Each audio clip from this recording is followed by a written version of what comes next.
Hoje eu vou falar de um cara que toda vez que eu leio um texto dele ou assisto um vídeo, eu me arrependo de não ter feito jornalismo. Eu vou falar do Flávio Gomes.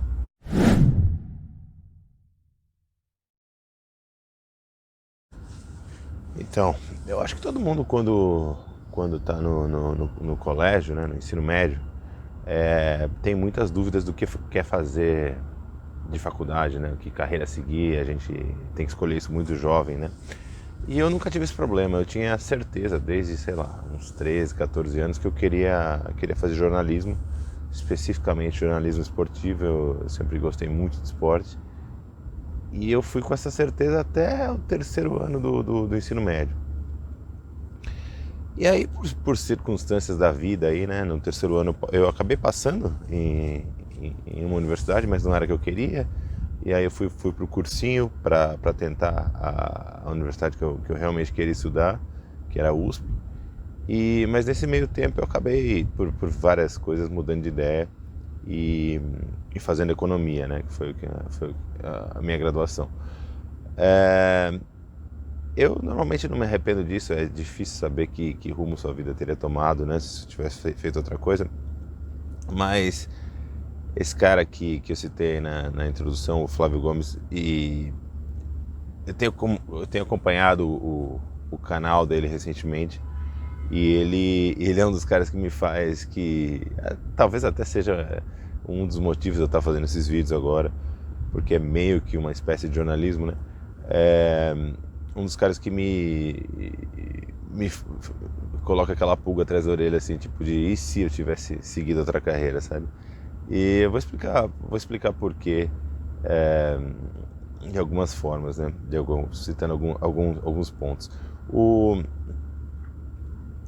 quando eu cresci acompanhando Fórmula 1, né? Meu pai gosta muito de Fórmula 1, então eu lembro, assim, eu tenho lembranças de quando eu tinha, sei lá, 6, 7 anos acordando de madrugada para assistir Grande Prêmio do Japão, de Grande Prêmio da Austrália, na época do Senna, né, claro. Eu lembro até um pouquinho da época do Piquet, mas assim, aquelas coisas de... Eu tinha, sei lá, 6 anos quando o Piquet ganhou o último título, então é uma daquelas primeiras lembranças de esporte que você tem. Então eu não acompanhei tanto a carreira do Flávio, assim, porque ele nunca fez.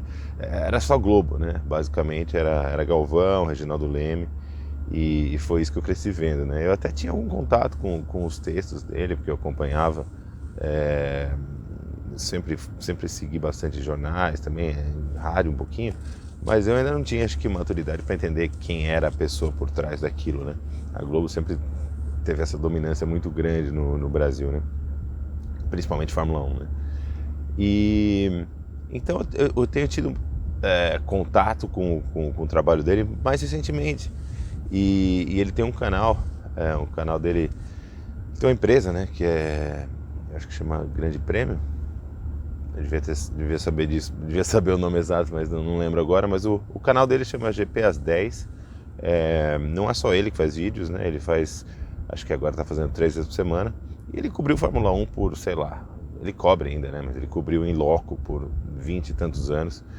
E ele tem histórias incríveis, mas eu gosto muito de algumas coisas a respeito dele, né?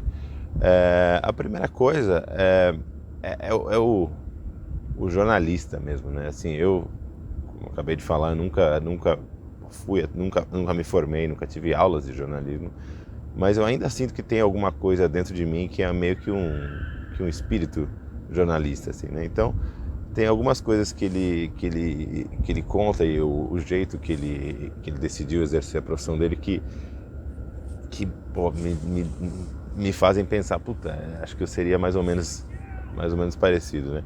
Uma das coisas é a isenção dele com relação à notícia, à informação, né? Não à notícia, com relação a passar a informação. Ele é muito fácil ceder, por exemplo, para quem cobriu Fórmula 1 na época que ele cobriu, ceder ao mito do Senna, né? E ele não faz isso, lógico, ele reconhece toda a importância do Senna, ele admira o Senna, mas ele não é aquele fã cego igual muito brasileiro, né? E eu acho isso muito legal, porque ele consegue fazer uma avaliação muito, muito melhor como jornalista do que está acontecendo, né? Não é o Galvão, por exemplo, para comparar, o Galvão, eu nem sei se o Galvão é formado em jornalismo ou nada, mas o Galvão é muito mais um cara um entertainer, né? Um entertainer. Ele não necessariamente ele cresceu e ficou gigante do jeito que ele ficou, não necessariamente por passar uma informação isenta, mas mais por apelar para muita coisa do patriotismo brasileiro e focar nisso, né? E tem o seu mérito, claro, não tem nada exatamente de errado. Isso eu só acho que cumprem diferentes papéis. Eu acho que o jornalismo puro mesmo está muito mais do outro lado, né? E quando eu falo do Galvão, estou falando meio que da Globo de maneira geral, né? O Flávio tem esse lado aí de não se deixar. Não, ele tem algumas regras pessoais dele, pelo pouco que eu vi não pouco, mas pelo que eu vi recentemente dos vídeos dele, de, por exemplo, não se deixar ficar, não se permitir ficar amigo muito próximo dos pilotos, porque são as pessoas que ele vai entrevistar, são as pessoas que ele... É o trabalho dele, né? Então vai interferir nisso. Então essa isenção que ele faz questão de ter como jornalista, eu acho uma coisa incrível. A outra coisa que eu queria falar dele é a paixão pelo que ele fazia. E aí tem duas histórias que ele contou que me marcaram um pouco, assim, que eu não sei o quanto isso é normal, mas eu chutaria que não é muito. Que 2 vezes que ele queria cobrir alguma coisa que estava acontecendo e a rádio, o jornal que ele trabalhava na época não quis bancar, porque eram aqueles treinos de começo de temporada, né, de janeiro, e ele foi do bolso dele, né? Os dois foram, as 2 vezes que ele citou foi quando o Senna foi para Williams em 94, né, que acabou sendo o ano que ele morreu, e quando o Rubinho foi para a Ferrari. Eu não lembro exatamente qual ano, mas ele foi para Maranello lá para os testes, porque ele simplesmente, eu acho, né, que essa a sensação dele, ele queria estar lá, ele queria fazer parte daquele momento histórico, e eu tenho essa sensação sempre. Eu tenho um amigo jornalista que no último furacão que teve aqui, ele estava indo cobrir, estava todo mundo fugindo ali da Flórida, né? Ele estava indo para lá para cobrir esse furacão, e parece coisa de maluco isso, mas eu fiquei com uma certa inveja dele porque ele estava indo para lá, porque lógico que ninguém quer estar no meio do furacão, mas eu queria estar ali onde a notícia está acontecendo. Acho que essa que é a ideia que eu estou querendo passar, né? E então, isso eu acho que é demais, né? Essa paixão isso dá para ver claramente, isso transmite uma veracidade, dá para ver ali, transparece, né, no que ele faz. E aí linka com a última coisa que eu queria falar, que é a qualidade do trabalho dele, né? Os textos dele são sensacionais, o blog dele é muito bom. Infelizmente infelizmente, hoje em dia a gente não tem mais o hábito de ler tanto, né? Até por isso ele começou a fazer vídeo. E uma das coisas do vídeo dele, que ele comenta várias vezes também, é que os vídeos dele ficam muito longos. Ele faz introduções para introduzir o assunto, às vezes ele demora 5, 6 minutos, e ele mesmo brinca com isso. E eu acho isso... Eu acho que algumas pessoas não têm paciência de ouvir, eu tenho até alguma dificuldade, a mesma dificuldade aqui para fazer vídeos mais curtos, né? Mas eu acho uma delícia ouvir as histórias, assim, não tenho problema nenhum se o vídeo for de 20, 30 minutos. Caiu a câmera aqui, eu tive que voltar.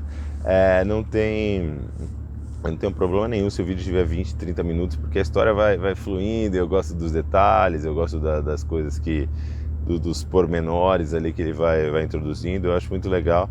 E, sei lá, é um cara que, como eu falei, me faz pensar, putz, como será que teria sido minha vida tivesse seguido esse caminho, né? Mas enfim, depois de toda essa rasgação de seda aí, né? Fica aí a dica, sei lá, para quem gosta de Fórmula 1. Ele também comenta futebol, eu não acompanho muito o trabalho, o que ele faz no futebol. Ele participa de um programa, acho que na Fox, que eu não gosto muito do formato da discussão, porque é aqueles programas de mesa redonda, mas o que eu já vi ele falar de futebol, ele é um, como apaixonado que eu falei, ele torce para a Portuguesa, né? E bem fanático pela Portuguesa, o que a gente é uma coisa bem difícil de se manter, né? Mas teve os momentos bons. E então fica aí a dica para quem não conhece o trabalho dele. Tem muita gente mais jovem, sei lá, que não acompanha a Fórmula 1, ou que não acompanha mais só essa parte mais recente. A gente não tem brasileiros hoje em dia, então a Globo parou de dar um pouco de atenção. Dá uma olhada no blog dele, só dar um Google, dá uma olhada no GP às 10 que eu falei. Tem várias histórias muito boas de tempos ótimos e que também me lembram também a infância. Assistir as corridas com meu pai, o Brasil ganhando, né, primeiro lá no começo com o Piquet, depois com o Senna pra caramba, depois não ganhando mais tanto, mas não ganhando títulos, mas tendo pilotos de ponta, né? Mas fora os brasileiros, é outra parte que eu até acabei esquecendo de comentar, o esporte acima de patriotismo, né? Ele já falou algumas vezes isso também, e assim, hoje em dia não temos brasileiros na Fórmula 1, mas para quem gosta de esporte, é tão legal quanto. É óbvio que se tiver um brasileiro ali, a gente vai torcer um pouquinho para ele, mas você não deixa de gostar de um esporte só porque não tem nenhum brasileiro competindo, né? Pelo menos eu acho que não deveria. Mas é isso. Abraço, pessoal.